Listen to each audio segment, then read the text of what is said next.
You're listening to the Worldwide Sports Radio Network.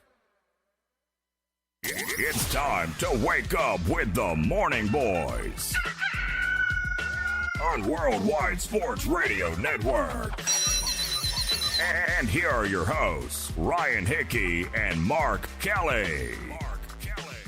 Good Tuesday morning and welcome into the Morning Boys. A good Christmas Eve morning as we roll on here on the Worldwide Sports Radio Network. Ryan Hickey, Mark Everett Kelly with you, bringing some Christmas joy, some Christmas cheer to your either radio or your video airwaves. If you're watching the stream, you'll see one of us is in the Christmas spirit, one of us is not. I'll let you kind of use your creativity there to see which is which. Thanks so much for tuning in. Again, we're here 8 to 11 every Tuesday and Friday. We plan a great Christmas-themed show for you today. Obviously, a lot to get to. Last night's Monday night game, the Packers clinched the NFC North. We'll get to what that means for them. Also, the Vikings and Kirk Cousins. Just you shake your head on what Kirk Cousins possibly could do. I was definitely a victim. Although earlier in the year, I kind of, it outlined why I don't believe in Kirk Cousins. Guess what? I didn't take my own advice. I believed that the Vikings would win yesterday, and look where that got me. So get into that. The Giants, maybe their worst win ever, at least in my lifetime of 25 years, with their win over the Redskins on Sunday. We'll explain why that kind of maybe will cause more harm than good. And it says it is Christmas Eve. Christmas theme here, like we said, for the NFL playoffs. If Santa, he's bringing a lot of gifts, obviously, tonight to kids all around the world. If he could bring one gift to every NFL playoff team, what would it be? I have my list. Mark has his, and we'll kind of get to when each playoff team kind of needs, if there was, they get a gift from Santa, what that could be going forward to help them make a Super Bowl run. The College Football Playoff, this is my only day this week here. Mark is going to hold down the fort on Friday, so you can talk a little bit more about the playoff, but I was definitely hoping to definitely get a good College Football Playoff breakdown here this week, this show, at least until since the playoff starts on Saturday. I will not be here again Friday, so hopefully looking forward to that as we have two great games. Maybe the best college football playoff we'll ever see, at least so far in the 60 years that it's been around, so we'll get into that. But Mark, Merry Christmas Eve, or Merry Christmas at this point. How are you doing this morning? I love the Christmas sweater, by the way. There we go. We ready? Okay. I love the Christmas sweater. I have a Christmas hat I'll put on. I don't like to. At some point. Yeah. You don't want to mess up the hair? I don't. I work too hard. Work too hard? To mess up the hair. So I'll ask you this before we get going. What's the morning routine? Because I know my routine, I don't really take a lot of time in the morning. But you come in sharp. Let's see, you have the shirt and tie, you have the blazer on, the hair's always gelled up. What's the morning routine like? It's not. It doesn't take long. I mean, it depends on whether I shower the night before or the morning. Then it's just basically brushing my teeth, getting something to drink, taking my vitamins, and coming in. All right. So if you're watching the stream, Mark, I gotta let my dog Mark out has, too. Okay, Actually, of course, can't have the dog staying all. Can't have the dog staying morning. and pee in the house. Yeah, then you're in big trouble. Yeah, then I am in big trouble. So if you are watching the stream, maybe at some point Mark will put on the Santa hat before. Yeah, the show I ends definitely right will. Here at Got a couple of ho-ho-hos in me. Oh, okay. We'll definitely have some Christmas-themed music. If you missed Friday's show, we sang Little Saint Nick? Little Saint Nick, yes. Yeah. I blanked on the name, by the Beach Boys. Mark crushed it as always. Yeah. So we'll definitely maybe we'll get one more or two more sing-alongs here before we get out of here at 11 o'clock. If you want to give us a call, 1-877-909-9977. So, Mark, we'll start with last night's Monday Night Football game. Packers clinched the NFC North. They go to 12-3 on the years. They beat the Vikings 23-10. Now, I'll start at least on the Vikings side because going to this game, I think it was about 2 months ago we kind of talked to him, really kind of dove deep into Kirk Cousins. While the numbers always don't tell the truth with him, right? He puts up a lot of good stats, throws for a lot of yards, a lot of touchdowns, interceptions are low, his pass rating's high, and he kind of lulls you in, right? He's like one of those girls where she's very attractive, see her at the bar, it's like, this girl, how is she We always got to single? relate everything to that, don't we? Right? But it's like, how is this girl single? She starts talking to you, she seems very nice, things are going great, it's like, this is that's perfect. a really good analogy. Right? I didn't think. And then, 3 months in, you have your first fight, and she just it gets ugly. And it's just like, oh, wow. You really see, the dark side. It's like, okay, but then, it kind of passes. Things get As great. we're getting a view into Ryan's relationships. No, thankfully this never happened to me. Okay. But, you know what I mean? It's just like one of those things where it's almost too good to be true. It really lulls you in. And then just when you start believing that things could turn around, this could be the one, or really things are working, So he's saying she he's like lets you down. He's like the bad guy in the Hallmark movie. Exactly. Okay. The guy that shows up with the girlfriend, and then halfway through the movie you find out he's a creep. Exactly, All right. yes. Well, he seems like a nice guy. But it's He just does. Seems like a nice guy. Seems like everything's going. Then he has you finds out he's embezzling from somebody. Right. But Kirk Cousins on the big stage, it just, again, and I felt, we outlined both of us just why you can't believe in him. And guess what, Mark? I denounced my own advice. I really, for whatever reason, was drinking the Kool-Aid that this, last night at least, would be the turnaround performance for Kirk Cousins. You're at home, division game, although really the division race is up for grabs. It's really not. I mean, you need a lot to happen for you to they get would it. have to win the last 2 games. Right. The Packers would have to lose the last 2 So games. the Packers weren't, they just need to win one of the two, right, like you said. So they weren't exactly – they could have afforded a loss on Monday night and just kind of get ready for the Lions. In a year the Lions just been terrible. I'm sure they'll roll over and you'll get a nice win and clinch an NFC North. So I thought with that in mind, this game meant more for the Vikings than it did for the Packers. You're at home on Monday night. The Packers' defense hasn't been great, anything but great this year.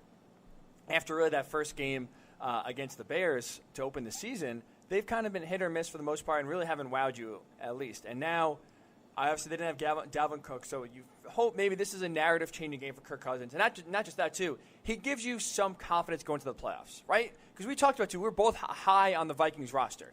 We like the players that have on offense and defense, and at least 2 to 52 outside the quarterback, we put them right with the Cowboys as the top 5 rosters in the NFL. Well, Kirk Cousins, again last night, showed you why you can't believe in him. He's really weighing down the Vikings, and with him as their quarterback, the Vikings have already hit their ceiling. They've reached their peak, and they are going nowhere in the playoffs, and even if they bring him back next year, going nowhere fast. Because Kirk Cousins put up another Kirk Cousins in primetime performance, 16-31, 122 yards. Mark, he had 90 yards going into the fourth quarter. Think about that. 90 yards the entire game. This is not the shutdown 1985 Bears defense. This is not even the 2019 Seahawks, 49ers pass defense, which is one of the best in the league. This is a middle-of-the-road Packers secondary that has not shut down many teams, that has definitely not shut down teams to the level they did last night against Kirk Cousins. And it just shows again, while you could have a great wide receiver tandem, maybe the best tandem in the NFL, maybe behind Chris Godwin, Mike Evans, and Adam Thielen and Stephon Diggs. You have a great running back, although didn't play last night, Dalvin Cook. You have a pretty solid offensive line for the most part. You have a really, really good defense line and a pretty solid defense. The pieces are there for you to be a legitimate playoff team, make some noise in the playoffs. And Kirk Cousins again showed you last night where he cannot take you to the promised land, because in the biggest moments, for whatever reason, he either gets in his own head, he gets afraid of the moment, he shrinks, he cannot play up to the level of competition. And yet again, the Vikings lose a critical game to a good team on a big stage. Kirk Cousins now goes to 0-9 on Monday Night Football, tied for the longest losing streak, and he set the record for the worst start of a career on Monday Night Football. I saw they only had 7 first downs, and after they scored that touchdown early on in the second quarter to go up 10-3, they only had like 90-something total yards on offense. So, yeah, obviously, was Cook not there? No, he missed the game. So that's going to hurt because Right. it takes away their running game. So that's a big part of the component to them. I still think they are, like, the NFC to me is still wide open. The Vikings, almost like they play worse at home. And even though they are in that big building, it's kind of like the Cowboys. We've talked about this, Cowboys at AT&T Stadium. You don't know what you're going to get with the Cowboys from week to week. Anyway, usually at home, the 2 games that they played best this year, they played at home, obviously beating the Rams and beating the Eagles. But the Vikings, they're still kind of they're better than the Chargers, because the Chargers you just give up on. But the Vikings still have that. Well, we could come out, we could look great and look like we're going to win a Super Bowl, and we can come out and we could look like we're going to get the number 1 pick. So then as watching them and watching last night's game and seeing Green Bay, which isn't that dominant of a defense. We're not talking about the 85 Bears, but still, not having Cook took away a big component, I think, for them. I think they got into a good groove halfway through the season, especially after struggling early. And the jury's still out on Cousins, obviously. I mean, he's had stinkers 0-9 on Monday night, but there are plenty of guys who have struggled and then picked it up. And at times when you expected them to be their worst, they've rallied and achieved. No better example than, say, the Steelers in 2005 going into the playoffs. Remember in 2004 they were 15-1. Yep. And they wound up losing to the Patriots in a championship game at home. Mm-hmm. Like another time, okay, we'll lose to the Patriots again. I mean, the Steelers losing at home in a championship game was nothing new. They lost in 2001, they lost in 97, they lost in 94, all at home. Okay? So 2005, they go in as a wild card, as a 6th seed. They beat Carson Palmer and the Bengals after he gets hurt. Yep. Then they go on the road and beat the Colts, who had a great year. Of course, that was the saddest of things when Dungy's son died. So that was a tragedy. And then they go on the road and they beat Denver in the championship game. Now, Denver wasn't, obviously would have been more impressive if they could have beat the Patriots. But Denver beat the Patriots. So then they get to the Super Bowl, and then they win the Super Bowl. So that was in a year where, okay, like a lot of people were into that year were like, oh, Cowher's overrated, the Steelers were overrated, Roethlisberger really isn't that good, and then you go and win the Super Bowl going in as a 6th seed. Then, like, probably the best example is the Red Sox in 2004. Mm-hmm. It's like they're down 3-0, they get crushed 19-8. All Red Sox fans are like just about ready to jump off the building or, kick the chair from the noose. And you have Rivera on the mound in the 9th inning. And I remember watching the game and seeing how excited Red Sox fans were when they tied the game. And I'm like, big deal. This team's just going to break your heart in the next inning. Right. And they managed to win that game. And then they win Game 5 in extra innings. They were down 4-2 going into the 8th inning of that. And Flash Gordon couldn't hold the lead. And then Rivera, again, gets credit for a blown save, even though he shouldn't have. Then they lose in extra innings. Then Game 6 and 7 really weren't close. Right. At Yankee Stadium. Game 7 was a blowout after Kevin Johnny Brown. Damon hitting a grand slam. And then a bloody sock and gave him a bloody sock. But still, so there are examples of, okay, and even almost the Jets going in 2010. They were 11-5, the last time they made the playoffs, and you knew Mark Sanchez had to beat Peyton Manning, Tom Brady, and a combination of either Roethlisberger or Flacco to get to the Super Bowl. He beats Manning, he beats Brady, and they come, because of not being able to execute near the goal line, they fall short against the Steelers. Those types of things can happen. So it's still the door is not closed on the Vikings yet. They're in the playoffs. You're still believing in the Vikings? No, I wouldn't say I believe in them, but I'm saying is that I've seen things like that happen where they look. Go back to 2011 with the Giants. They have a big win in Dallas where they rally in the last 5 minutes. A game they looked impossible for them to win. They win to stay alive for the division. Then they lay probably the worst game I've ever seen the team play in losing to the Redskins at home. Yep. And you're thinking, oh, God, now they just blew that. That win just meant nothing. And they had to win the last 2 games, which were against the Jets, even though they who knows a home team when the two of them play at the same stadium. But they beat the Jets, and then they beat the Cowboys to win the division. And then they go on to win the Super Bowl, including beating a 15-1 Packers team. So I've never seen a team play worse than that Giant team did against the Redskins that day. And if you would have told me, this is a team that's going to win the Super Bowl, I would have laughed right in your face. So those things can happen. And as bad as the Vikings looked last night, they're in. They're still in the playoffs. They could, you never know. This is why I think it's different than the 2007 Giants or even you referenced the Red Sox or, because like you said, there's been a ton of teams with just some bad luck, not even bad luck, but just they haven't been able to get it done organizationally, right, in the big game. This is why I think it's different and why the Vikings, to me, have already hit their ceiling and they are screwed when it comes to the playoffs time. The Red Sox, the Steelers, the Giants, the teams you referenced to me, when it's a team thing, that is a little different than a player thing. Because, right, at least with a team thing, I understand, you can think an organization is cursed. They do rotate players in, bring them in. So it's not like you're just having the same guys failing over and over and over again. So you bring in a new core. Like you said, the 2004 Red Sox were a different team than the ones in the 80s and the 90s that, again, choked away and then went 100, plus years, whatever it was, without winning a World Series. They were different players. So at least if you rotate, you can kind of get lucky, per se, and hit the right group of guys. And like you said, they won World Series 2004 and then won it again a few years later in 2007. So that core they brought in was solid and good. Same with the Giants. We didn't really know too much of Eli Manning in the big moment until he got on that big stage. And like you said, he won 3 games that no one gave them any chance of winning. And the 4th game, no one thought they had a shot in hell, and they did it. Right? One of the biggest Super Bowl upsets we'll ever see. One of the best Super Bowl wins we'll ever see. But Kirk Cousins has been in the league 8 years now. He has shown this out his whole career. This is not just a Vikings problem. Because the Vikings are another team that likes to lose late and heartbreaking ways in the playoffs. But this is just one player that has followed him around. So this is why I get nervous. We talked about this 2 months ago on the show.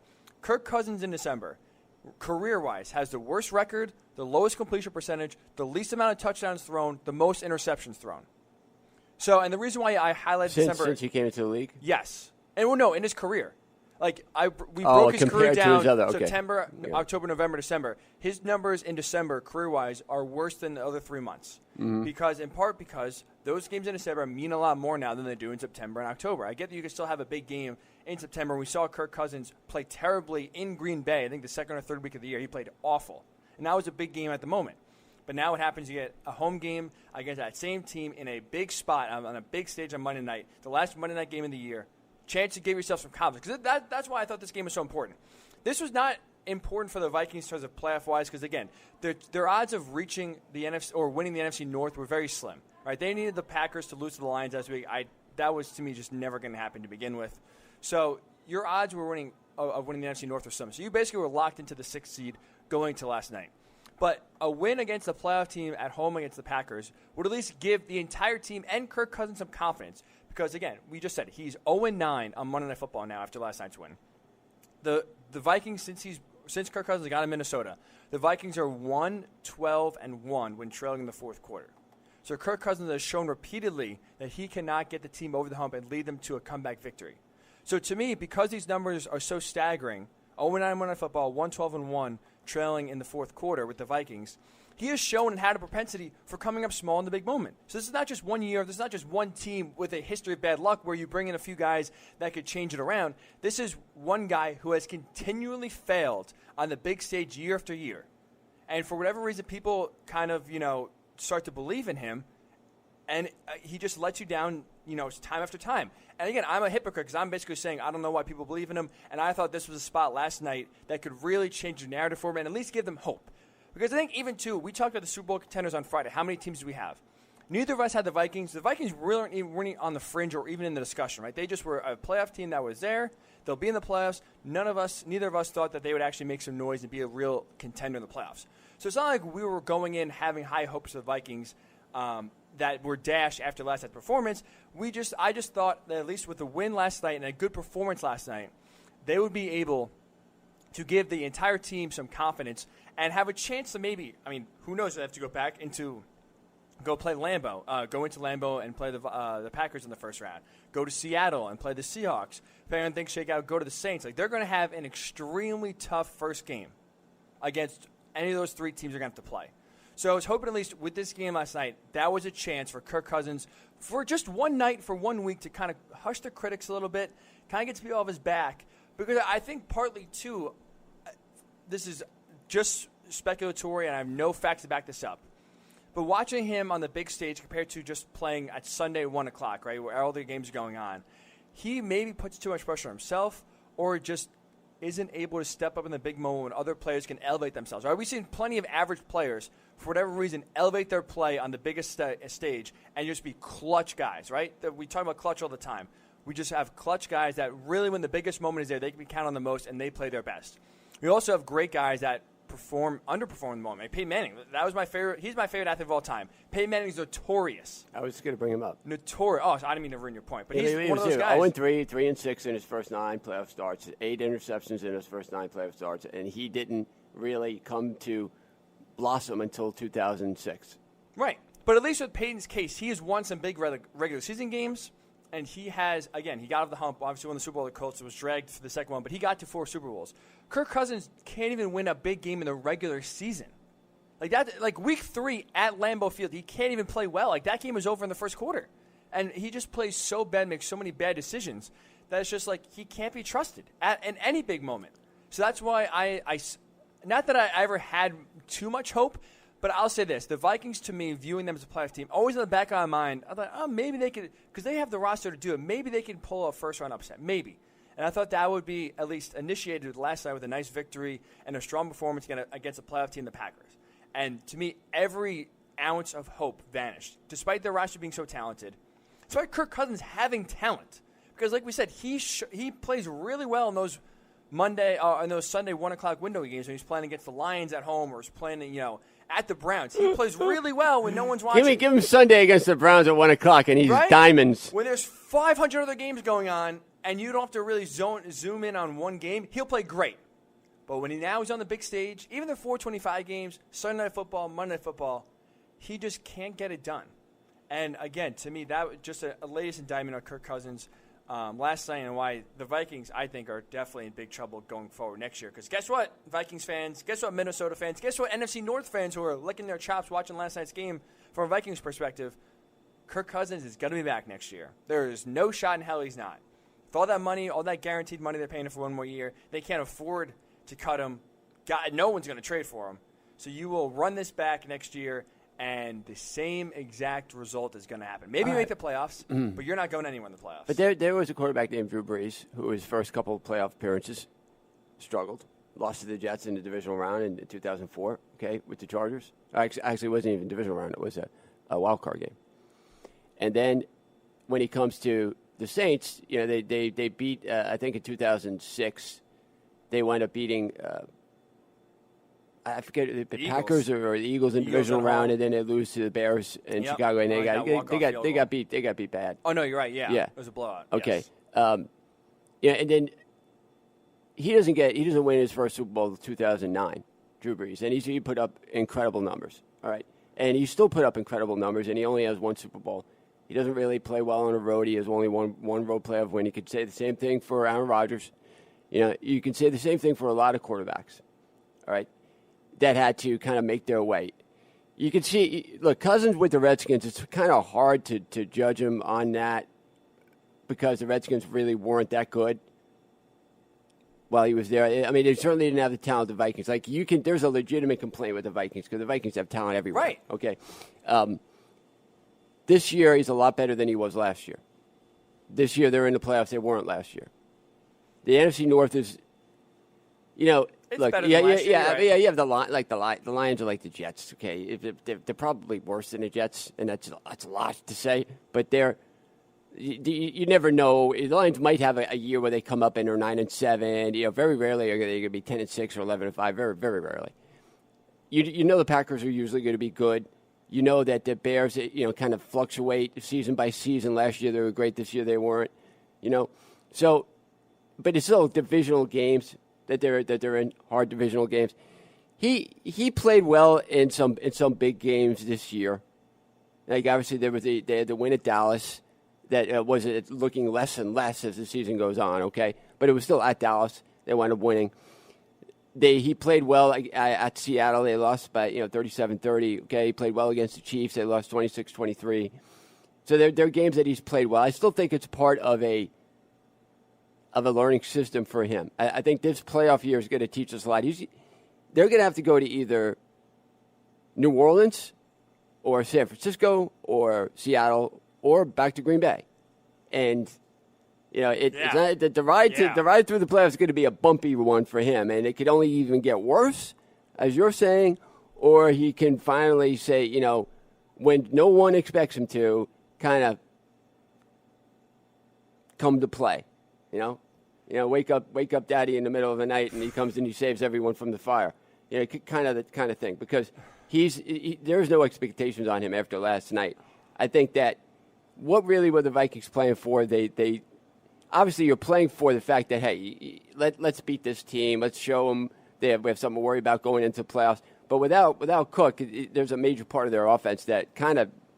I don't know what kind of game. It could be coaching, too. I don't know what kind of game plan. It didn't really look like they had any kind of game plan going into it. I mean, for him to be on the season, he's got 26 touchdowns and only 6 picks. So he's minimizing his errors. It's not like he's Jameis Winston out there. My God. Jameis Winston. I've never seen anything like him. He's going to be the first guy to go 30 for 30 club. Yeah, exactly. Yeah, an all-new 30 for 30. Holy cow. Yeah. Well, he's going to have 5,000 yards, and he's going to have 30 interceptions. I mean, I don't even know what to do with that. That's like Wilbur Wood winning 24 games and losing 20. I say no thanks. And then that's a discussion we get to a little bit later on. But if I was Tampa, I would say thanks, but no thanks. Thanks, but no thanks. It's too frustrating. Is there a way you can limit his interceptions? I mean, these are bad passes. I'm watching the game against the Titans, and I'm thinking, my God, how many times is he going to throw the ball that way?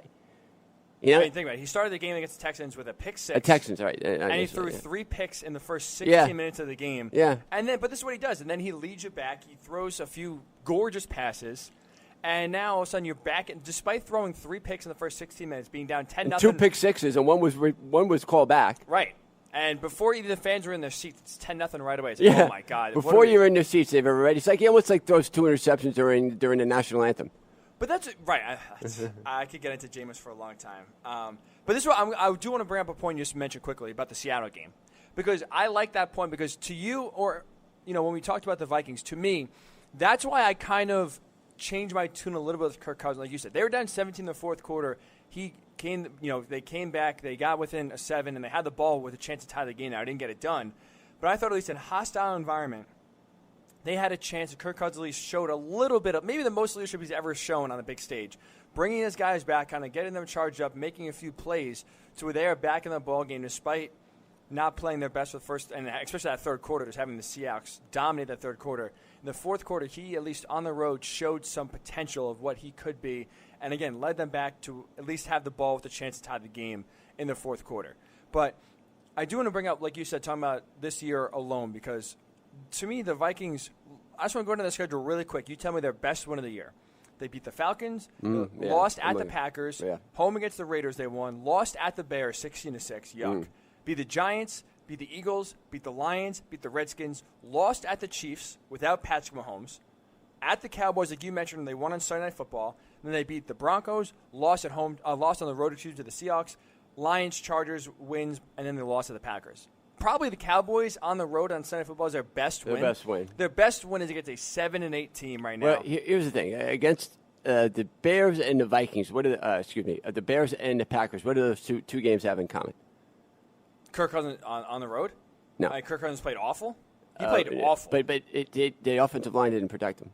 11 sacks combined in both those games. Fair. It's hard to complete passes on your back. Last night, 5 sacks. He didn't get the type of protection you need.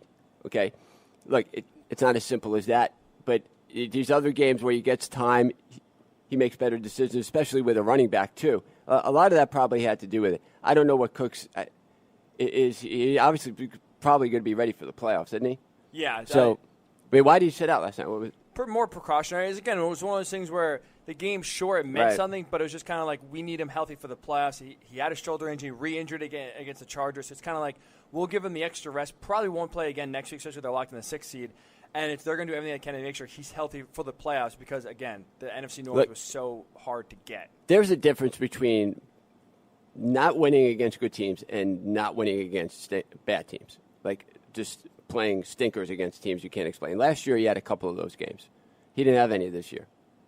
Going into the kind of the we need to get in the playoff stretch. They beat the Lions. They destroy the Chargers. They beat the Broncos. They beat Dallas. They beat the Redskins. They beat the Eagles. So it's like those games. Teams they should have lost, but they also didn't beat any teams they should have. But that's like this. That's like the second tier. It's like you start with, okay, are we losing to teams we shouldn't lose to? No. Okay. Dallas, you could say You could say Dallas lost a lot of those games this year. You could say the Eagles lost a lot of those games this year, losing. And this is a team that won a Super Bowl. Okay, like the Eagles lost to the Dolphins, for crying out loud. And they're going to make the play. They're probably going to make the playoffs. The Dallas lost to the Jets, for crying out loud, and they might make the playoffs. You have you see the how do you explain the Seahawks loss to the Cardinals? Are the Seahawks a good team? Yeah. Are they a team you expect to make a run? I mean, they lost 27-13. But this is the difference that you're hitting on that I want to bring up. At least in terms of specifically with the Seahawks, they have beaten good teams. They beat the 49ers on the road. Like they have quality, legitimate wins. What do the Vikings? I understand the Vikings haven't lost. Like they've taken care of business. To your point, right? They've beaten on the bad teams. They don't have one bad loss in the year, which is half the battle. But now, especially when you're talking about when you pay a guy all this money, right? You guarantee Kirk Cousins over $80 million for 3 years. You think he's the missing piece for not just to get the playoffs, to be a Super Bowl contender and win a Super Bowl, right? You don't give him that money just to be an average quarterback just to get to the playoffs. Yeah, you don't. But look, money, I know, but that doesn't mean that he is as No, you're right. He's the savior. Right. I mean, he didn't pay himself that money. No, you're 100% right. And the value for quarterbacks is overvalued compared to every other position in the NFL. But Scott Mitchell got a lot of money, too, and we found out how good he was. But the point is, though, you bringing in Kirk Cousins is that missing link you hope, right? You have Case Keenum, the team's really good, but you don't think Case Keenum can win you at the Super Bowl. You bring Kirk Cousins to do that. You don't bring Kirk Cousins just to beat average and mediocre team just to get the playoffs. Like that's the concerning thing, because you expect to go to the playoffs if you're the Vikings, right? With Kirk Cousins and this team you have built, you expect to go to the playoffs. Now the question is, once you get to the playoffs, every team will be at worst at your caliber or better. So do you have a team and a quarterback that is able to rise his level of competition when you play better teams, really lead you and be the reason why you win? No, that is not the case in Kirk Cousins' entire career, especially the last 2 years in Minnesota. That's what gets me concerned. So to your point, guys like Carson Wentz, sure, and Russell Wilson, they've been on teams that lost bad games of late. But do I question them in the playoffs? I do not. I have zero faith. Carson Wentz, you can. Carson Wentz. Yeah. I do not think Carson Wentz is the problem in Philly. I have no doubts. To me, I have doubts about Carson Wentz, but look, they've also won games like the game against the Giants. They came back against the Redskins, so he's kind of hit or miss. But still, he hasn't won a playoff game. No, he hasn't. So, but I mean, it's Kirk Cousins. But at right. To me, Carson Wentz, he had that MVP year 2 years ago before he got hurt. Like he at least won games in the regular season that were big games. Kirk Cousins can't even win big regular season games. That's my issue. To your point, he doesn't lose bad games. He plays great against bad teams. But not once this year, not once really in his career, has he elevated his play just in the regular season to beat a really good team. You're right. So that's why you bring Kirk Cousins. That's why you pay him to beat those really good teams, be the difference maker. He is not that. He never has been in his career, and he never will be, because we've seen enough of a sample size. I don't know about he never will be. I mean, there's still. He's the definition of insanity. He literally is, right? Teams bring him in, you pay him, you keep thinking, okay, the Vikings should be a good team. They should beat this really good team. And each time you throw out the same team, you put Kirk Cousins in the mix, you keep thinking the different result will happen, but it doesn't happen. It doesn't happen, Mark. He continues, no matter what team he's on, to shrink in the big moment.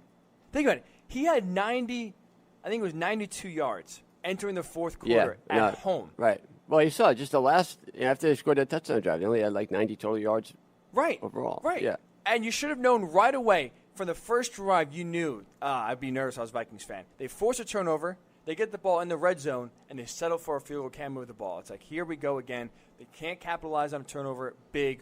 A touchdown would have been huge there. Kirk Cousins, again, unable to lead the offense going. And I understand your point with Dalvin Cook being out. He wasn't protected either. I mean, he was under pressure all night. So, but great quarterbacks are able to overcome deficiencies in offense and able to lead your team. It's not like Kirk Cousins is throwing to nobody out there. Like, for example, for Carson Wentz, because we just brought him up earlier. Carson Wentz, his number one wide receiver was a college quarterback in Greg Ward. You had your best tight end, one of the best tight ends in the NFL, in Zach Ertz, fracture a rib on the first drive. You have your best offensive lineman in Lane Johnson miss the game. Jordan Howard, you pay in the offseason as your running back. He misses the game. So my point is, Carson Wentz still threw for over 300 yards. The offensive line wasn't great. He was throwing to literally no wide receivers. And his number one reliable target missed and was in and out of the game, but basically was ineffective with a fractured rib in Zach Ertz. But he still threw for over 300 yards. He still led the team to victory. Kirk Cousins, I understand the offensive line wasn't great. And you're right, 5 sacks. Zadarius Smith basically lived in the backfield last night. He was all over the place. But he still has Adam Thielen and Stephon Diggs. He still has Kyle Rudolph. Like, you have enough still around you to make plays and overcome maybe an offensive line having a down night, not having your best running game or your running back in the game, and a team that relies a lot on the run. There's a reason why the Vikings rely so much on the run and why they run the ball in terms of attempts-wise at the top of the league. Because they need to establish the run, and they need to live off the run and have Kirk Cousins take advantage of the play-action pass. He cannot win a game if you have to throw the ball. Ooh, excuse me. See, I'm so fired I'm breaking the mic over here. He cannot win a game with you throwing the ball 50 times. So to me, like, I understand your point, and it has to be taken with, like, you do have to factor that in, not having Dalvin Cook and having the offensive line play very below average last night. But Kirk Cousins has shown nothing previously entering his career into last night's game, and definitely last night has shown nothing to how he can overcome deficiencies in the offense, which is a sign of a really good quarterback, a playoff quarterback, someone who can overcome adversity, overcome things not really going his way, and still be the difference maker. He was not that again last night, and again, that's why even if Dalvin Cook, and I think he will come back for the playoffs, even if he's back, I still have zero faith. I didn't have much faith in the Vikings going in anyway. Like I said, having to play either the Saints, the Packers, or I believe the Seahawks are the 3 possibilities that could get that 3 The seed. Saints, Packers, or Niners. No, Niners No, are not- one or 5. They're either the number 1 overall seed. Okay. Right. They can't finish 3. Yeah. That's true. So my point is, stupid. um, You can't have 2 division winners in the same division. so it's just like, you know what I mean? It's just like one of those things where even if everything is going right, he still won't beat a good team. So to me, not that the Vikings again had a chance going to any of those 3 environments, but I would have had a little more faith that they could. So Kirk Cousins gets a big lump of coal from Ryan. Oh, huge lump of coal. What are you? I guess he's on the nice list, huh? No, I you know what? I really don't feel it either way. I just felt like I needed to say, you know what? If you want to judge by results, he has got to prove himself, and that's simple. He has got to. He has got to play better. He hasn't done it. If you're asking for reasons why they struggled last night, I can give you a couple. It doesn't mean that they're legitimate. Doesn't mean that they mean anything. But there's always reasons. People see. I might see a reason, you see an excuse, and that's the same thing with everyday life too. Yeah, You know? that's a good. I like that saying. That's a good one. Somebody asked, "Well, Mark, why did you do that?" Well, this is why. Well, that's just an excuse. Okay. Well, it's still, but I'm telling you why. It's up to you to decide whether or not you believe it. It's up to you whether or not it's legitimate. You know, I know what the truth is as far as I'm concerned because I lived it. I think if they asked Kirk Cousins, he'd probably say first thing, you know, I got to play better. This is on me. There's no excuse I can make. You know, he's not going to tell you that he did. He's not going to throw anybody else under the bus. He's going to take responsibility for his own actions. Just like I would say, you know what, I should have done things differently. This is kind of what happened. You explain what happened, but that doesn't mean you don't accept responsibility. And I think Cousins has done that a couple times this year. So if you look at the fact that now those kind of things are over. I mean, this game is gone. It's forgotten. Now they got to focus on the playoffs. And how are they going to beat – wherever they go, they're going to have a tough time. They've already lost in Seattle. I don't know how many people expect to go down to New Orleans and that, you know, light show and compete. If you can't score, you're not going to win. And certainly, you know, I don't care how good their defense is. It doesn't look like you can stop Drew Brees and company in the playoffs down there. I mean, they light you up. So, yeah, it's funny. People forget in 2011, really, why the Giants got to the Super Bowl is because they didn't have to play the championship game in New Orleans. If New Orleans won that game out in San Francisco, because San Francisco, totally different team than New Orleans. Yep. Giants played New Orleans during their regular season and got their doors blown off. And, you know, the best thing that could have, sometimes you need those matchups. The best thing that could have happened to them was playing that game in San Francisco. It was a team that wasn't going to score many points. They knew they could stay in the game, you know. And sometimes that happens. You know, sometimes the ball just breaks right. You know, in 2000, what was it, in 96, when the Patriots made the Super Bowl? The first time with Parcells, okay? Well, it was actually the second time. They made it in 85. The Broncos lost to the Jaguars. 13-3 Broncos wound up winning the next 2 Super Bowls. And, you know, Terrell Davis' rookie year, 13-3, dominated the AFC. And for some reason, they laid an egg out there in Denver. And, you know, Mark Brunell beats them. And then here comes Brunell into New England now. Instead of going to Denver, you get a home game against the Jaguars. And, you know, Belichick was a defensive coordinator, then kind of figured everything out. They wound up beating the Jaguars, going to the Super Bowl. I totally agree with you. Like you said, it's more sometimes we get into the Super Bowl, it's more about who you play than like actually your left. Right. You can have the second or third or fourth best team in the conference, but if you match up really well with 2 teams and things kind of break your way, right? Like you said, where you just match up better against a few teams, and that happens, right? That's how you can make a path. This is what my final closing argument, at least with the Vikings. Could you name one team in the playoff picture? Right. Let's just assume the Eagles win this week. They're in. So you have the 49ers, the Saints, the Packers, the Seahawks, and the Eagles. Do the Vikings match up with any of those teams? All on the road. Not very well. Right. I don't even have faith that they could go into Philadelphia and win. Philadelphia would be one of the worst playoff teams we've ever seen just because their roster is so depleted, right? It's going to be a tough game regardless because, you know, Phillies, just because they struggle during the regular season doesn't mean that they're not capable of making a run. I mean, this is a team that won a Super Bowl 3 years ago. Basically, a lot of the same components, different quarterback, but defense. We look how banged up they are, too. Like, roster-wise, on paper, they don't compare to anyone. Eagles, right? They're the worst team by far. Well, I mean, you could say the same things about the 2010 Packers, who had injuries. Like, they had, 11 of their starters from opening day on injury reserve? That's a good point. You know, and they wound up winning the Super Bowl. So, you know, and they had to go through Philly, they had to go through Atlanta, and they had to go through Chicago. Fair, but but what I'm saying at least is, to me right now, the Vikings just give me nothing. There's no There's no maturation where you could say whatever way breaks, whoever they play, they'll have a better chance. Like they have a chance against almost no one. You're right. The best chance would be the Eagles. They can't play the Eagles, and like I said, I don't even have faith that they could go into Philadelphia and win, despite all the massive. You've seen those scenarios though before. You're like Tampa Bay before, you know, under Tony Dungy couldn't win a playoff game. They just couldn't. Same group of guys. In comes John Gruden. They wind up winning in Philadelphia and going to the Super Bowl. And that was a team that nobody – I mean, they couldn't win in weather under – they were winless in weather under 32 degrees up until that point. So there are historical trends that do get reversed. It's just a matter of opportunity. The Vikings have an opportunity. If they fail again, then they fail again. You know, and they would have proven everything you say right. I'll say this at least. Kirk Cousins has shown me enough. I have no faith that he's had enough opportunities to where that is absolutely legitimate. I don't see anything turning around for the Vikings. And you're right. I like the Vikings. I'm not trying to just I'm not a Vikings hater. I want them. I root for them too. I want to see them be successful. But again, every time I do that, I find myself not trusting Kirk Cousins. And again, in the rare times where I have faith that at least hope that he can do it, lets me down. And again, last time was just the latest example. And another reason why the Vikings are going nowhere in the playoffs this year, they're going to go nowhere next year. And whatever team wants to sign Kirk Cousins after that, God bless you, because guess what? He'll maybe get to the playoffs if you're a bad team. He'll play against other bad teams and win, but he cannot get you over the hump. He's not the difference maker for sure if you have Super Bowl contention in your hopes. So when we come back, we still have a lot to get to. Giants win. Jets win. We'll talk about those. The Couch Roll playoffs coming up. We'll preview that game. But we'll come back, since it is Christmas Eve, we'll get to if Santa could gift every NFL team one gift, and including the Vikings in this, what would that gift be for each team? We'll get into that. It is the Morning Boys. Ryan Hickey, Mark Everett Kelly with you on the Worldwide Sports Radio Network. It's the Worldwide Sports Radio Network.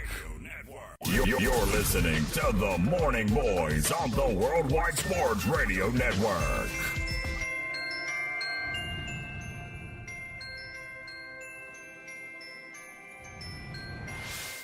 It is the Friday edition of the Morning Boys, a Tuesday edition. Oh, my goodness. I don't know what date it. Holy Friday, cow. Tuesday. All we know is it's Christmas. At least my work schedule, it's my Friday. Working Friday to Tuesday. So even though it feels all relative. Like Friday for me, it's all relative. So it's both a Tuesday and a Friday, depending on your work schedule and what kind of, how you obey the calendar. But it is a Tuesday morning for every normal person out there. And it is a Christmas Eve version. Merry Christmas to all those celebrating Christmas. Happy Hanukkah to those celebrating Hanukkah. And happy holidays to those who celebrate neither but enjoy the holiday spirit. It's always a good, exciting time. Mark, we were just talking about this in the break, but since we do have a Christmas Eve version, we'll get to what gift he'd bring to each NFL playoff team here in a second. But we both were talking in agreement. It does not feel like Christmas Eve and does really not even feel like Christmas time. It's, I guess, maybe because Thanksgiving this year was later than normal, where it was I think November 28th or 27th. So it's that weekend was December 1st, and already before you know it, December's here. And it's just like Christmas is 3 weeks away, whereas at least normally it's like the last, you have almost a good 5 or so days before December gets there after Thanksgiving. And this year it jumps on you. Next thing you know, it's like, boom, Christmas is here. It's already Christmas Eve. And next, we're already talking about 2020 in a week, which is nuts too. You believe that? I remember when it went to 2000, the whole thing with Y2K. Y2K. Yeah. I mean, what were you, like 3? I was 6. Yeah. I do remember that New Year's Eve, actually, because I remember it was a big deal. People weren't sure the computers were going to take over, and at midnight on January 1st, 2000, the whole world was going to shut down. I remember that was my first year at ESPN. I was hired in October, and I spent the night with friends in Connecticut. And, nice. I slept over somebody's house, and the next morning we woke up and we're like, are we still here? Well, you go outside, it's like, what's going on? Yeah. Yeah, that was when I was, how old was I, 24? 25. So when celebrating New Year's, we're still a lot of fun, burning the candle at both ends. And yeah, I was never really that type of guy, but, of course, everyone's got stories, but but a big thing for me, when I got sick in high school, that kind of threw a big wrench into everything. So it's kind of recovering from that, and then going to college and all the things that would have happened normally kind of were delayed, and they weren't as I would want them to be. If I'd never gotten sick, I would have been playing baseball or basketball or both. So it was just it was a kind of an adjustment you have to make. But then once I got the job at ESPN, then it was okay. Here's my career. This is how my life's going to turn out. And then part two is the late effects of the chemo and everything kind of give me Crohn's disease and lymphedema, and now there's another adjustment you got to make. So life is just really about adjusting. So, but anyway, we're talking going into the playoff system here, or the playoff in the NFL. What can you really expect? I think there's so much of an unknown for the AFC and NFC. You saw the way the Ravens played this year. I remember when they scored 50 points on opening day against the Dolphins. People were like, is this team for real? Is Lamar Jackson legit? And you've obviously seen this year put up numbers that shown he is legit. And the Ravens, they're resting everybody. That's something I don't know about. You've seen it before where it's blown up in teams' faces where they rest people the final week of the season. And the Ravens are just about resting everybody. Ingram and Jackson. And, the Patriots are probably the only team that didn't do that. Obviously the year that they were going to be perfect, they're playing the last game in the Meadowlands. And, they play everybody. And, Moss sets the record for touchdowns. And I believe Michael Thomas set the record for most receptions in a season, like 140-something. 145. Yeah. He surpassed Marvin Harrison. Marvin Harrison, yeah. And think of 2009 when the Colts could have been undefeated. And they're playing the Jets. And they rest Peyton Manning in the second half. Yep. Not only did that allow the Jets to get into the playoffs because they wound up beating them, and then the Colts lost the last week too. They went up 14-2. But that prevented a team like the Bengals or somebody from making the playoffs. I know the Bengals had a chance to beat the Jets on the last day of the season in the Meadowlands and didn't. It was like 37-0 or something, right? That game was over after Brad Smith took on 4th and 6, ran to the goal line. But I think a lot of those times when you rest guys, it can put a real wrench into some things, and it doesn't work out well. If you're a fan of Tennessee or one of the other teams that are fighting for a playoff spot, and you see that they're gonna rest themselves against Pittsburgh, you're a little ticked. I'll say that, and I want to get your thoughts on your resting strategy, right? Like, especially, being a Colts fan, I've seen them do it year after year, rest Peyton Manning the last week or two, especially with the bye. And the offense, and again, this is obviously relative to every team, right? Because Peyton Manning is one of those creatures of habit, repetition, where he was visibly rusty and the offense was out of whack that first half of the first game they would play, especially coming after a bye. And it rarely worked out where sitting guys, again, 1 or even 2 weeks in the Colts case before the playoffs would work out in their favor. Now, like you said, the Ravens doing it with Lamar Jackson, Earl Thomas, obviously with Mark Ingram getting hurt last week, that's a no-brainer to rest him. I actually like that. And I think it will pay off for them because the way the Ravens run their offense, because Lamar Jackson has the ball in his hands so much running and throwing, I think because of the physical style and brand of football they play, that actually will turn out to be a positive because the last thing you want is to have an injury where Lamar Jackson's running the ball on a 3rd and 1 in the second quarter. He gets hit, and now all of a sudden either goes to the playoffs with an injury or has to miss a game. You have Robert Griffin III having a playoff game at home in round 2. Now, again, injuries happen anywhere, so you can't really play scared. But to me, with literally nothing to gain, the number 1 seed is locked up.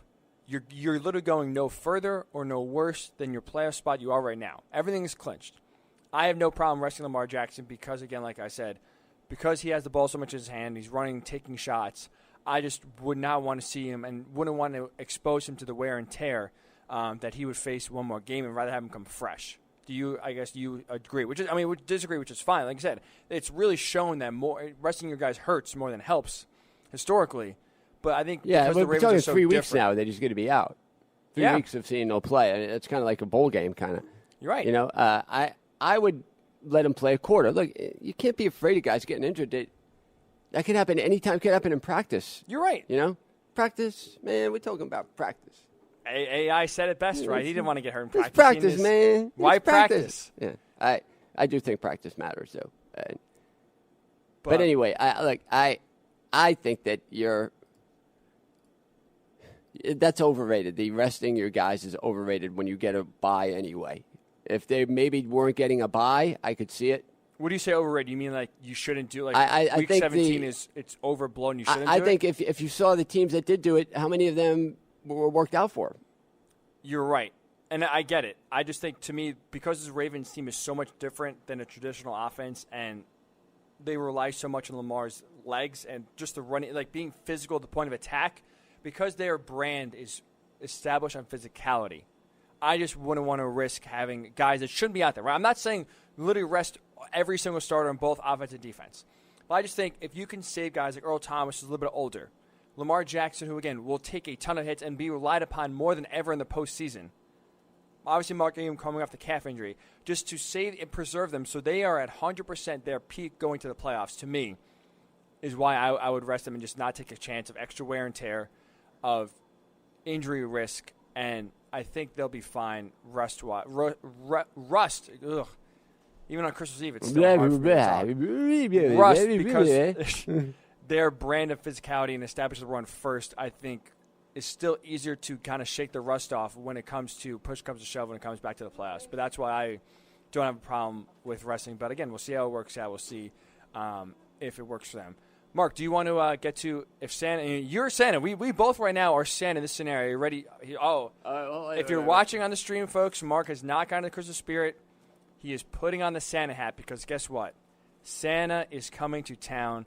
Myself and Mark will be Santa. We got a little Bruce Springsteen maybe to lead this in. We're not allowed to play Bruce with the lyrics, so right, I have just some instrumental beds here. I got to make it long enough. There you go. So we have some Christmas music at least underneath us because Santa Claus is coming to town. Myself and Mark will play Santa for. Now, obviously, 12 teams make the playoffs, but there's still a few others. I think we have 14 teams here because there's a few scenarios in the AFC that could have an extra playoff team. But every playoff team, they were gifted one thing from Santa Claus. What would it be? We'll take our turns, Mark. We'll start with the Ravens we just talked about, right? They have the number one seed in the AFC, clinched that. They have the bye. They will have home field throughout the playoffs. If I was Santa Claus, I would just gift the Ravens health. Now, obviously, again, like I said, they're sitting Lamar Jackson, they're sitting Earl Thomas and other players, but with Mark Ingram, he suffered a calf injury on Sunday. I would gift him health that he is 100% fully ready to go for that divisional round playoff at home because he's so important to that offense and the way he plays. Now, I think he'll be okay, but again, even for those guys who will play, right, on the defense and the offensive line, you just want to gift health. If they get out of this Week 17 game against the Steelers healthy more than anything else, that is the ultimate end-all, be-all for them. That's the only goal they should have going to Sundays. Doesn't matter what the score is, they win or lose, leave healthy. So I was saying I would gift the Ravens health. What would you gift them? Experience. Ooh, okay. I think that the one thing you don't know going into the playoffs is how they're going to play during big moments. Last year they did get a little bit of experience in a bad loss to the Chargers, where probably the worst game of Lamar Jackson's career. 100%. So, and I think they played so well this year that any type of letdown would be a disappointment. You've looked at, not only have they beaten teams, they've beaten teams bad and good teams. They beat, the 49er game was a close game, but they flat out destroyed L.A. You beat the Seattle. It was kind of close, but at they Seattle, beat them by 2 scores. At Seattle, you figure it would be tough. Well, so did the Cardinals, but no, you're right about that. You're right. And then getting through the AFC this year, you figure getting the 1 seed, they're going to play either whoever the 3 and the 3-6, 4-5 matchup. So it could be either they could play Houston in the second round. Right, it gets tricky. The Texans most likely will play the Bills. So they could play probably the Bills, winner of that game, unless either the Steelers, the Titans, or the Raiders, one of those 3 teams who are batting for the 6th spot, beat either the Chiefs. Patriots they could play or the Chiefs. They could play the Chiefs, right? Oh no, they can't play the Chiefs because they could great. Because I guess the AFC basically they could play any team besides the Patriots. Any team they could. The Patriots, the Chiefs are guaranteed no worse than a 3 seed, right? Yes. Okay. If the Chiefs lose and the Texans win because the Texans beat them in Kansas City earlier, the Texans could slide to 3. Oh wow! So okay, I didn't realize only that. the Patriots are the only team that they will not play in the divisional round at home. I believe everything else is 3 through 6 could all shuffle either way. The Patriots, I think, could drop no lower than 3. The only team I think is if they get in and they win. I don't think Pittsburgh will be much of a match for Baltimore. But I do think that Houston, they got kind of I don't know. Deshaun Watson is a quarterback that can beat you many ways. Same thing with Patrick Mahomes. Josh Allen, he's had he's played a lot better than I thought he would. Going into the Patriots game with 15 touchdowns, 3 picks in his last 10 games, and they were in the game last week on Saturday against the Patriots. I mean, that was a game they played them tough, and in the end they just couldn't get it done on their final drive, and their defense allowed 2 touchdowns kind of when it was their turn to take over the game, right there. Once they took the lead, it was kind of okay. Now we put the game away. 17-13, they allow the field goal, and then they allow the touchdown, and the game's over. You would have liked to seen the Bills, once they got up 17-13, to just put the final nails in the coffin.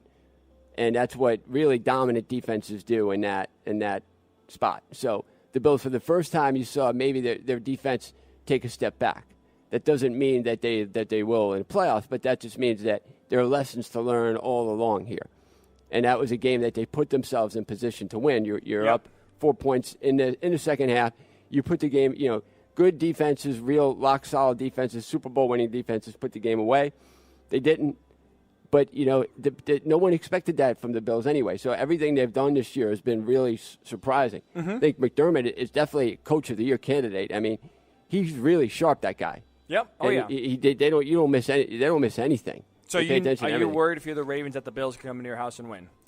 No, I'm not, because the Bills don't have enough offense. Okay. You got to score to keep up with the Ravens. Mm-hmm. And I think you saw that when the Ravens are dealing with a really tough defense like the Niners, they can still manage their way to score enough points to win.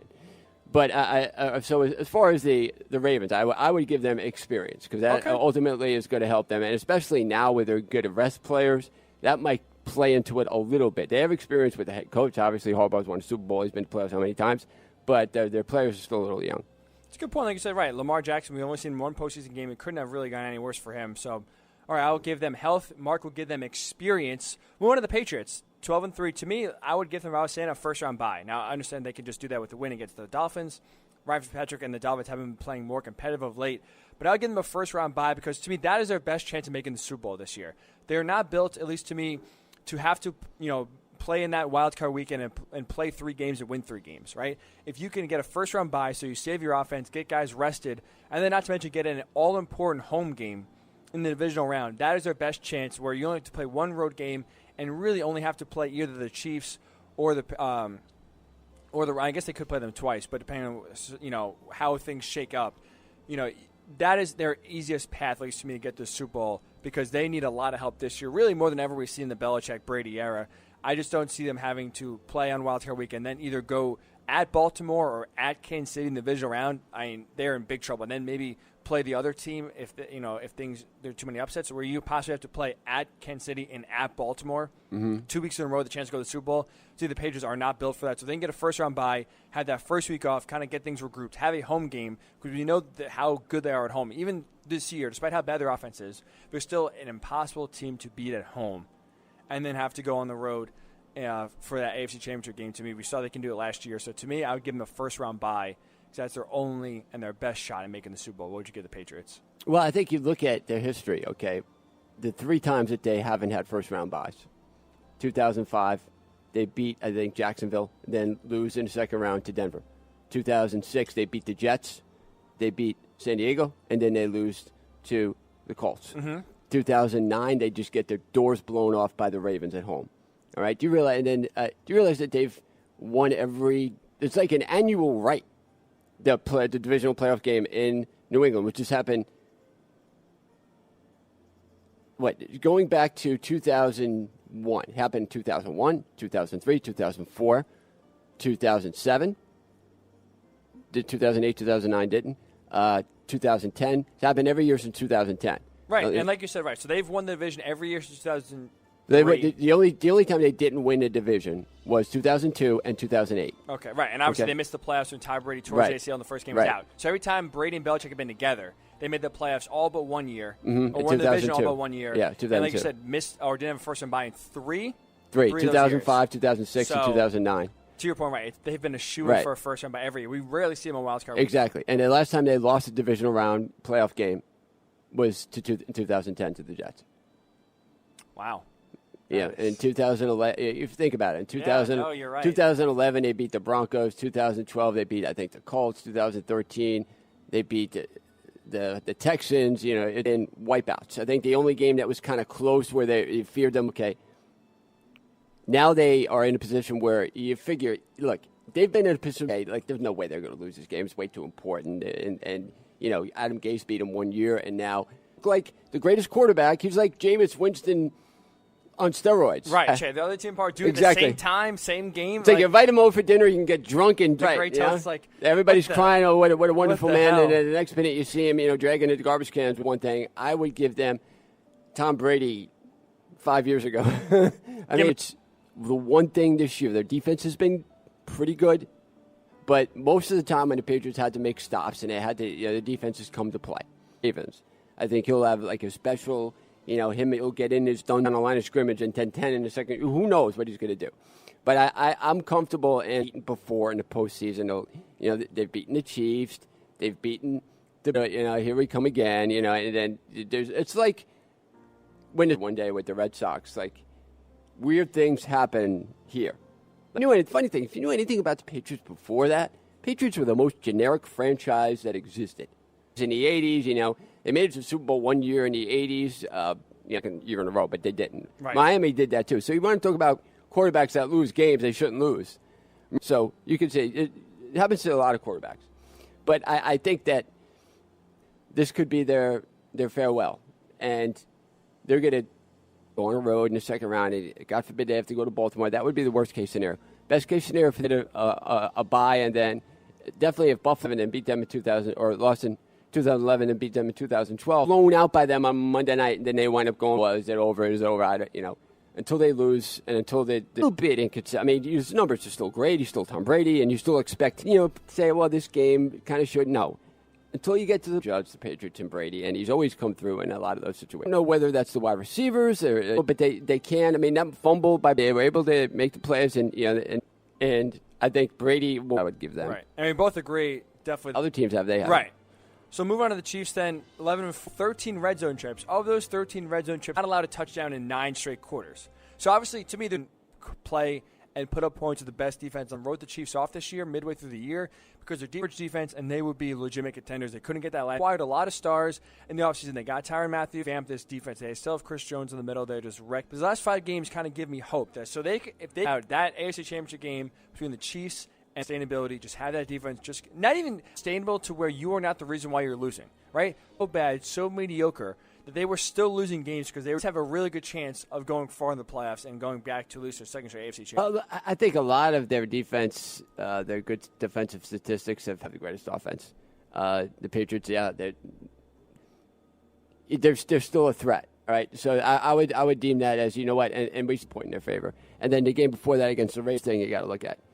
Since Mahomes has been back, his 15 touchdowns, 1 pick. So anybody else the first couple of years, right? So obviously it wasn't his fault last year when they 3 touchdowns, no picks that game against home playoff games before that. Their last win at home was against the Steelers. Going into the year, people thought that they were the team. People thought that the first year they were dynamite that year. 13-3, lost Denver. Then the divisional round, they go up to Kansas City and win. They didn't even get a first-round bye, but they made it to there. And you see the defense kind of playing well and giving that first divisional round game as you expect them to. You figure if they play, Tennessee's showing the ability to play well. And I got to look at this. Okay. Titans will play the Texans, and the Raiders win, coupled strength of victory margin, will go to the playoffs. Weird. Right. So the Raiders, obviously, if they play the Chiefs did. Yeah, they lost on a blocked field goal. I think the Chiefs will be ready regardless of where. The defense is still a little suspect, but that's kind of what will be a huge step to say, okay, well, now we go to the second. And they get the Patriots. And they've already won in Foxborough 2 weeks ago. So that is something that Baltimore, if they do, and that'll be a great game. But other things are there. And if they're playing well defensively, if they're putting pressure on a quarterback, if they're forcing turnovers, they're definitely a team that's going to make some noise. If they don't and they get lit up and they wind up, can't stop the other team, then that just puts more pressure on Mahomes. But I do think that if I had to give them one gift this year, it would be a pass rush and that defensive consistency to put pressure on the quarterback and to maybe create turnovers. All right, move on to the Texans, 10-5. I'm going to say Will Fuller health. If you look at the numbers with him in the lineup, without the lineup, they're 7-3 with him when he plays, 3-2 without. But more importantly, too, because he's started now the last 2 games and gotten injured and been ineffective.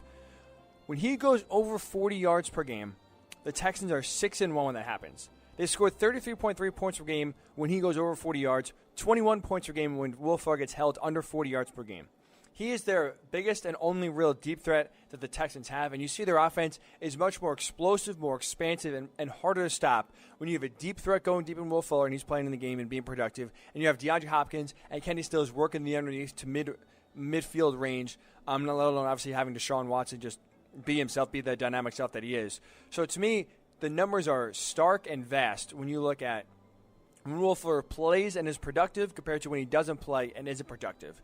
So to me, I would give Will Fuller health because he's been injury-prone. He started the game against the Buccaneers on Saturday, left in the first quarter with an injury, did not return. So I'd give him health because the Texans are a much more dynamic and harder to stop offense when he plays and gets in the game again. 33.3 points per game when he plays and goes over 40 yards per game. 21 points per game when he either doesn't play or are held under 40 yards. And again, Texans are 6-1 when he goes over 40 yards in a game. So to me, that's the big X factor. That's the big difference maker for the Texans when it comes to the playoffs. Give me Will Fuller health. If I was Santa Claus, that's what I would gift the Texans. What about you? Well, I mean, how about a healthy J.J. Watt? Okay. You don't know how he's going to play. It's kind of like a maybe disaster scenario because if he comes back and hurts himself, and it could really end his career. I mean, you've seen guys in that position get hurt again, but then you're seeing guys like Rod Woodson. Remember when Rod Woodson came back and he hurt his knee, and then he came back for the Super Bowl against the Cowboys, and Terrell Owens, and when he hurt his knee, he came back for the playoffs. Okay, so J.J. Watt is obviously the inspirational leader. You saw like him sending out tweets as they were playing against against Tampa Bay. So if he's back and can be any little of help, it'll really be a big boost for them. And with Deshaun Watson, I mean, you have a guy there that has all the talent in the world. He made a big difference. It's almost kind of similar to Lamar Jackson, where you looked at the Texans quarterback situation and you're like, are they ever going to have any answers? And he just came out of nowhere kind of and provided what they needed and has played really well. And it's funny how you see a lot of these guys like Mahomes, like even Josh Allen, Deshaun Watson, guys that are multidimensional and can use a play fake to really freeze the defense. Yep. And are fast enough to get around the corner, but obviously Deshaun Watson is just as good a passer. Mm-hmm. Same thing with Lamar Jackson. Same thing with Mahomes. And Josh Allen's kind of learning that. But these guys can beat you in a number of different ways. It's kind of a trend now of, obviously Russell Wilson is like that. The drop back, gunslinger quarterback, in the AFC at least, is not, Brady's the only one. So I think that they have, like we said, if you want to make a recipe of what you need to win, Houston has that ability. Yep. They haven't done it yet, nope. but I think that defensively they're probably a little better than some of these other teams. Definitely than Kansas City. New England, is really good. Buffalo, is really good. The Ravens, they've been so great on offense. It's like when you have the ball all game, your defense doesn't have to be on a field that much. So, but I do think their defense is better than Houston. But that's a strength, I think, that if J.J. Watt comes back and he's healthy and he's putting pressure on the quarterback, that will give them an added dimension. And I think that's what I would grant them. That's what Santa would give them this year as a nothing Christmas definitive, gift. but I know at least that was always a thought and hope. Once J.J. Watt was put on IR, he can come back for the playoffs. Bill O'Brien and J.J. Watt have not confirmed or kind of revealed that, but like you said, that seems to be the plan. And Marcus Gifting healthy. J.J. Watt, as you said, it turns on the entire Texans defense when he's healthy, getting pressure on the quarterback. Health is his biggest question, so see if that can help the Texans. How about the Bills, Mark? 10-5. We kind of talked about them a little bit when you were comparing them to the Ravens. I would gift them Josh Allen consistency, and you hit on it before. Josh Allen this year is completing 58.8% of his passes. He has 6 games this year where he has under 60% completion percentage. The Bills are 1-5 in those games. Their lone win was that Sunday night game at Pittsburgh, where they forced 5 turnovers with Doc Hodges, won a low-scoring game, and it was, while it was an ugly grind out win, they did win. But Josh Allen has shown flashes, right? Even against the Patriots game on Saturday, he made some bad throws, bad decisions. But at the same time, he threw some beautiful deep balls, made some great throws with his feet set on the run. He made one gorgeous pass to tight end and one to John Brown on a deep touchdown. Like, he had 2 just beautiful dimes. But at the same time, he's throwing the ball all over the place. He's inconsistent, and he just can't repeat it for whatever reason. Whether it's fundamentals, whether it's his footwork, whether it's reading the field, maybe it's just his arm and his accuracy are just inconsistent. He has so many things that just, for whatever reason, he can't figure out throw after throw to be consistent enough to be a legitimate threat. So for me, if I was Santa to make the Bills a legitimate playoff team, Josh Allen, his consistency with his accuracy and completion percentage, when he is completing a high number of passes, the Bills are a very tough team to face. Again, 6 games under 60% completion percentage. They're 1-5 in those games. So they need Josh Allen to be effective and efficient. So I would give him consistency in that aspect to help the Bills become a legitimate playoff contender. What about yourself, I would Mark? say the same thing. I mean, you look at halfway through the season, they were putting up better numbers where you say that the offense is getting a lot better. Against the Dolphins, they put up 424. Against the Broncos, 424. Against the Cowboys, 356. In the last 3 games, only 209 against the Ravens, 261 against the Steelers, 268 against the Patriots. Allen himself has limited his mistakes. And you mentioned that in 6 games he has had a completion percentage under 60%. Well, also in 6 games he's run and thrown for a touchdown, and that's the most of any quarterback of these new brand of quarterbacks. So he can beat you a couple ways. He hasn't relied on his running like he did last year, where he was leaping over guys. And even though his passing has suffered a little bit, where you look at some of his numbers and you kind of cringe, overall, he's better than he was earlier in the year. Definitely he's better than he was last year. Even looking at, since the game against New England when he threw 3 picks and no interceptions, he has his completion percentage overall is under 60%. So he's generally going to stick around that. Around 58, between 58 and 62%. Which is not, in this NFL is not what you want. Want. But that's him. Yes. That's him. He's not going to be a guy that completes 65% of his passes. He's not. But also in those games, 17 touchdowns, 3 picks. So he's making good decisions.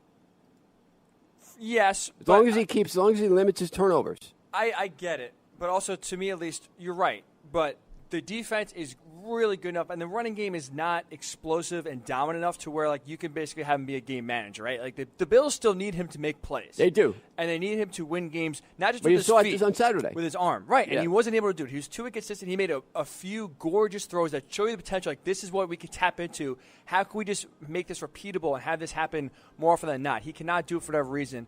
So that's why if you just give him consistency, that will at least help the Bills get to where they need to go. That is, to me, is the big key. He's also had a number of game-winning drives this year. Okay, but they weren't against great defenses. I mean, he did it, against the Jets, they were down 16-0. They wound up coming back and winning. Against the Bengals, they were facing a deficit in the fourth quarter. They came back and won.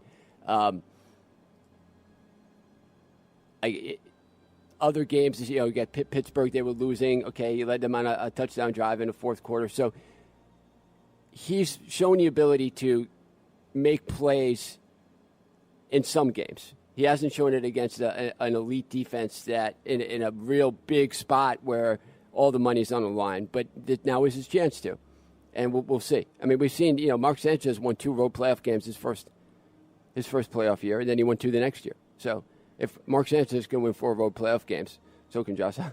Right. So can Josh Allen. But Buffalo's defense better than the Jets was. All right, it's a good argument, but I think it is better.